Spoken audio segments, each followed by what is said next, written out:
Guys, sekarang saya ambil lu sekali ini ya, bye. Sekarang hari Jumat, tanggal 18 Juli 2025, hampir jam 2 siang. Kebetulan tadi pulang Jumat. Saya lihat di MT5 ini ada momen satu di D1. Kenapa saya langsung ambil yang pertama? Setelah terbentuknya hammer yang merah ini, di sebelahnya buka naik. Yang kedua, dia berada di area penting, area resist dan support. Yang ketiga, ini trennya sedang bullish ya, sedang sideways.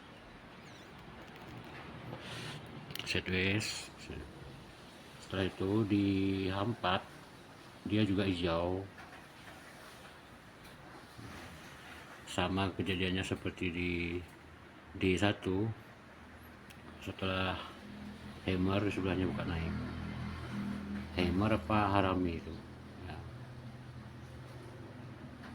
Dan dia juga sama berada di zona penting. Kalau kita tarik garis lurus, dia berada di zona penting. Nah, ini zona pentingnya, resist ketemu sama support. Itu alasan saya ambil buy.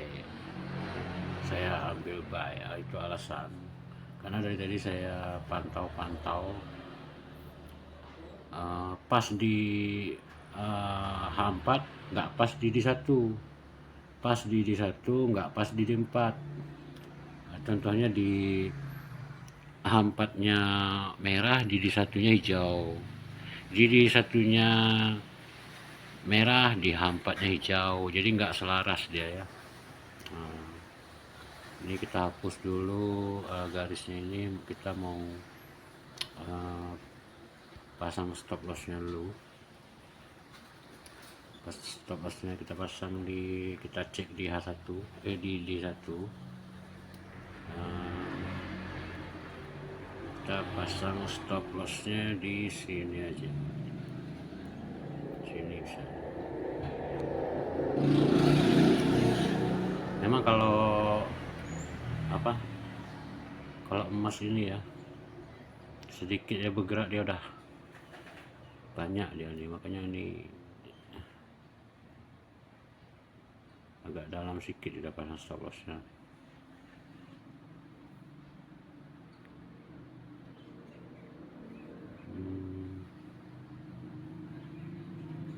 Situ saya kira cukup gitu ya.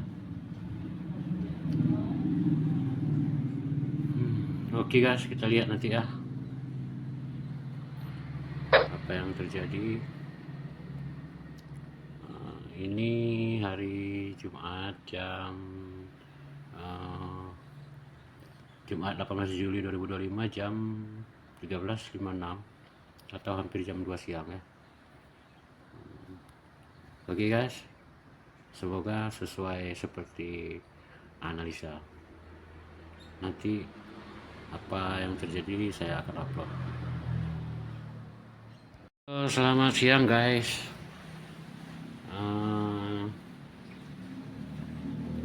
Ini hari Jumat tanggal 18 Juli 2025, jam 2:30 kurang lebih. Kita tunggu 30 menit tadi ya. Ini dia sudah berhasil naik ya. Nah, ini tadi kita targetnya emang segini ya, nggak usah jauh-jauh kali, karena takutnya nanti sampai sini dia turun lagi untuk ngambil tenaga lagi untuk nembusin. Kita gini aja guys, dapat dikit, nggak usah target-target banyak kali kan, nggak usah mesti 1:2 lah, karena kadang terlalu lama juga capek juga nunggunya kan. Dapat dikit udah. Itu tadi alasan-alasan kenapa saya ambil naik tadi sudah saya kasih tahu di awal. Salah satunya adalah zona penting, lalu setelah hammer di sebelahnya buka naik, lalu di temprem hampatnya sama juga, dia sedang hijau, lalu di hampat juga di sebelah apa haremi atau apa ini, sebelahnya juga buka naik, dan dia juga berada di posisi area-area penting. Ini area pentingnya, resist ketemu support.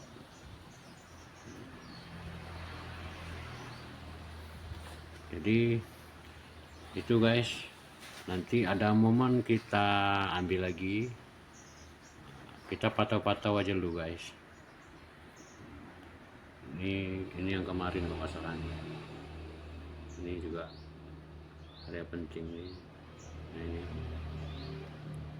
Ini kemarin nih, setelah shooting star di sebelah yang buka naik.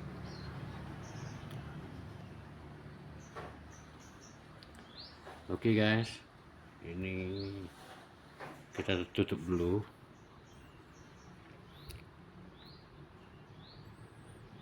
Cukup.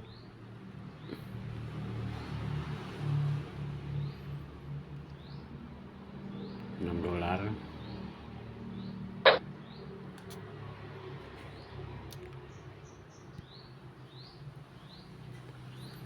Itu tadi teknik-teknik yang kita pakai sudah sesuai syarat, artinya 5 syarat terpenuhi dan tidak kita langgar satupun. Yang pertama, setelah candle ini, candle harami atau apa ini di sebelah buka naik.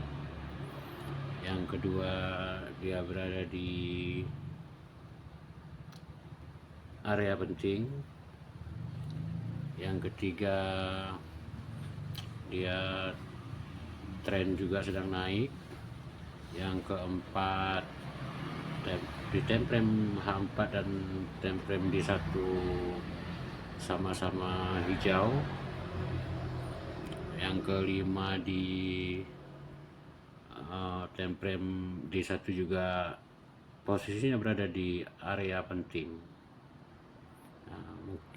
Itu tadi ya, makanya saya tadi ambil buy.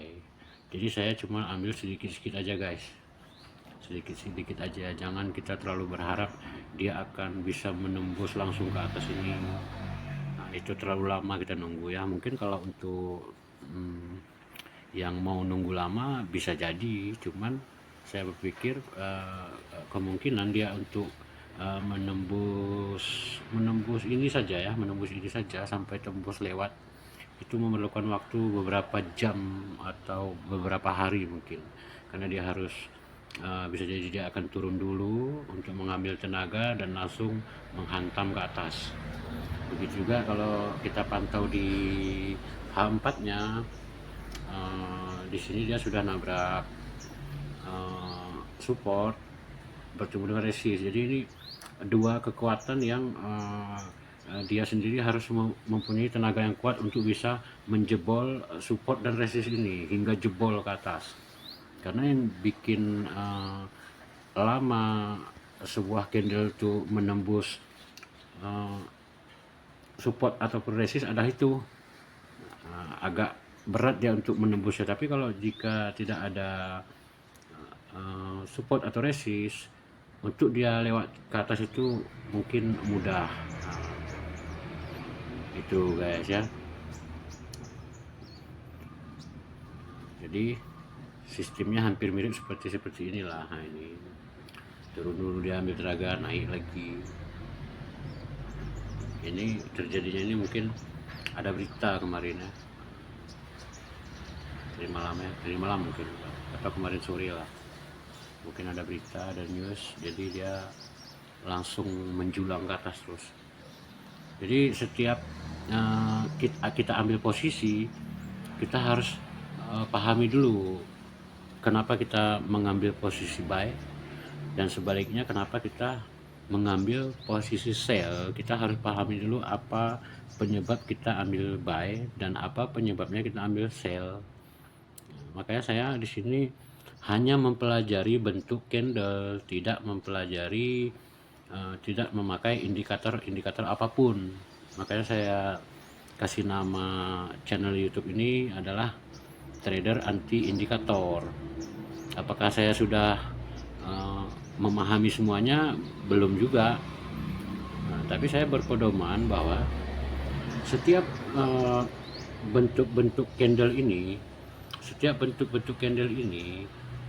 kenapa dia seperti ini bentuknya, kenapa dia badannya besar, kenapa ekornya panjang, kenapa ekornya pendek, itu saya pikir semuanya mempunyai arti dan makna daripada bentuk candle itu sendiri. Karena kan sejarah daripada candle ini diciptakan pada tahun, kalau nggak salah, entah 1700-an entah 1800-an oleh seorang pengusaha ataupun pedagang beras dari Jepang ya. Dia yang membentuk arti daripada candle ini. Kalau zaman dulu kan dia buatnya pakai lidi, sapu lidi itu ya. Jadi dia buatnya ada yang panjang, ada yang pendek, ada yang panjang lagi, ada yang pendek lagi, ada yang berekor lagi. Jadi kan dia sendiri membuat seperti itu karena semuanya ada arti. Sejarahnya kan yang saya tahu seperti itu. Kenapa dia bisa tahu besok harga beras naik, kenapa dia bisa tahu lusa beras akan turun, padahal dia tidak ada masa itu internet, digitalisasi kan belum ada masa itu. Dia cuman memberi petunjuk, mendengarkan petunjuk dari orang-orang suruhannya ataupun anggotanya di dua titik yang berbeda. Dua titik istilahnya yang berbeda itu titik tempat di mana masuknya beras itu, di pintu mana, di pintu utara dan pintu selatan contohnya. Nanti dari anggotanya tersebut dia akan melaporkan kepada si pengusaha tersebut bahwa beras dari utara akan masuk besok 10 karung misalnya, atau 20 karung misalnya. Oh, beras dari selatan nanti akan masuk 5 karung. Maka dia akan mengkalkulasikan dengan cara tradisional dia, yaitu dengan membentuk lidi-lidi ya, dari lidi tersebut. Karena dia tahu dari utara sekian masuk beras, dari selatan masuk beras sekian, jadi dia akan tahu apa yang akan terjadi besok di pasar, harga besok akan naik ya. Dia mengatakan seperti itu, langsung terjadi bahwa di lapangan benar beras akan naik. Dan selalu seperti itu. Jadi saya pikir candle ini terbentuk semuanya mempunyai arti. Tapi kalau indikator ini bagi saya ya, mohon maaf kepada abang-abang senior yang sudah memahami semuanya, tapi saya belum dan tidak pernah mempelajari indikator-indikator tersebut, karena saya selalu berpikir bahwa indikator tersebut dia terjadi karena candle ini sudah terjadi. Contohnya candle ini sudah selesai, maka seperti garis MA, contohnya garis MA seperti ini, dia seperti ini. Dan ketika candle ini selesai, maka garis MA akan mengikuti candle ini. Lalu terkadang kita berpikir bahwa ketika garis MA seperti ini, kita langsung berpikir bahwa ini sudah terjun ke bawah, dia mungkin akan naik ke atas. Contohnya berbentuk seperti ini, kita ikuti ini langsung di sini, dan di sini belum terjadi apa-apa. Langsung kita berpikir bahwa dengan bentuk indikator ini ada kemungkinan dia akan menjadi seperti ini, ada kemungkinan seperti itu. Padahal ketika nanti seperti ini, ketika nanti candle ini tidak terbentuk ke atas namun kebalikannya terbentuk ke bawah, maka garis ini akan mengikuti candle yang sudah terjadi. Tapi dia tidak bisa membaca kemungkinan ke depan apa yang akan terjadi. Makanya mereka selalu mengatakan bahwa trading itu tidak pasti. Dan benar, Makanya mereka selalu mengatakan ini potensinya akan naik. Nah, tadi tidak ada yang bilang ini akan naik, ini akan turun. Tidak ada yang berani mengatakan seperti itu. Dan banyak para trader-trader senior saya lihat, dan yang pemula juga, ketika tidak sesuai, maka semuanya akan mencari alasan kenapa tidak sesuai dengan indikator-indikator ini. Nah, ketika indikator mengarahkan naik lalu dia ambil naik dan ternyata turun, langsung nanti ketika terjadi turun dia punya alasan. Oh, sepertinya ini terjadi karena ini. Oh, ini terjadi karena ini. Oh, ini terjadi karena ini. Nah, jadi dari situlah saya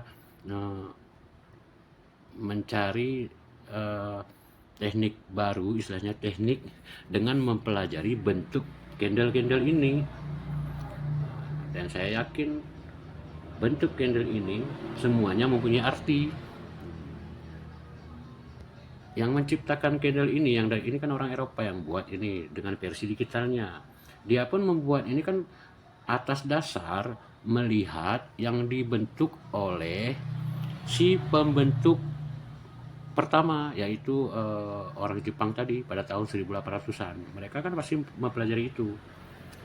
Maka terjadilah kalau turun berarti bentuknya seperti ini, ekornya kayak ini artinya. Oh, ekor atas bawahnya sama, misalnya ini kurang lebih kayak gini artinya. Oh, di atasnya nggak ada ekor, seperti ini artinya. Oh, apa? Cuman badannya aja, misalnya nggak ada ekor atas bawah, ini artinya. Oh, atas bawah sama ekornya, ini artinya. Memang dia warna cuma dua. Kalau kita pikir warna cuma dua, tapi kan bentuk berbeda-beda dia. Itu yang kadang-kadang kita agak capek, kita bilang bukan menghafalnya ya, tapi tanpa sadar kita terhafal gitu. Ini aja berapa biji bentuknya nih kalau kita hitung. Ini lain, ekornya lain, ini nggak ada bawah, nggak ada ekor, ini ekornya panjang, ini badannya kecil, ekornya sama atas bawah. Itu alasan saya lebih suka mempelajari teknik bentuk candle, karena rata-rata dia bisa membaca apa yang akan terjadi nanti, bukan membaca apa yang sudah terjadi seperti indikator semuanya membaca yang sudah terjadi. Kan yang pertama kali terbentuk candle, barulah terbentuk indikator.